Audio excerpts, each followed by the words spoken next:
Dites-moi, docteur, est-ce qu'Israël détruit Gaza sans détruire le Hamas, selon vous? Vous voulez mon sentiment? Oui. Vraiment? Oui. Israël a perdu la guerre.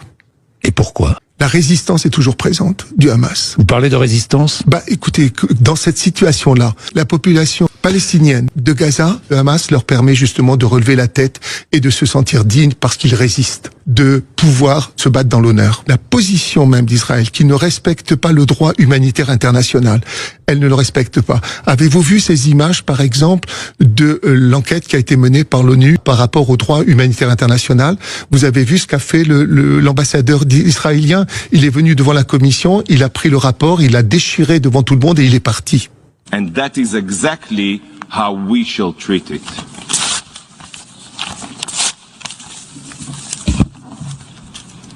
Ce gouvernement est en train de faire de l'État d'Israël un paria de la communauté internationale. Il ne respecte plus aucun règlement international. Docteur Pittié, est-ce que quand on se rend comme ça sur ces théâtres de guerre, est-ce qu'on ne perd pas un peu de lucidité? Monsieur Bourdin, ça fait 30 ans que je suis dans les zones de guerre. Oui. La Syrie, par exemple, Oui. ou l'Ukraine maintenant avec Mariupol, etc.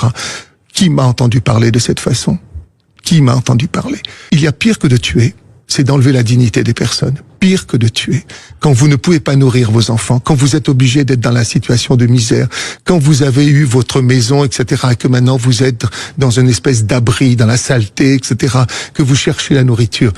Ça, c'est inacceptable. C'est humainement inacceptable. Les bombardements sont jour et nuit. Il y a les snipers qui tirent sur tout ce qui bouge. Il y a les drones tueurs. Il y a une surveillance constante jour et nuit de ces drones de surveillance qui tournent en permanence jour et nuit. Et il y a les conditions de vie dans lesquelles ils sont. C'est inacceptable sur le plan humanitaire. C'est inacceptable. Et je ne comprends pas comment notre gouvernement, et j'en appelle encore à Monsieur Macron, Monsieur le Président, la France doit se singulariser par des prises de position humanitaires.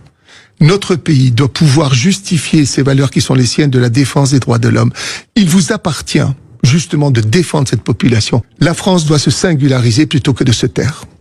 Merci, docteur Raphaël Pittié, d'être venu nous voir ce matin.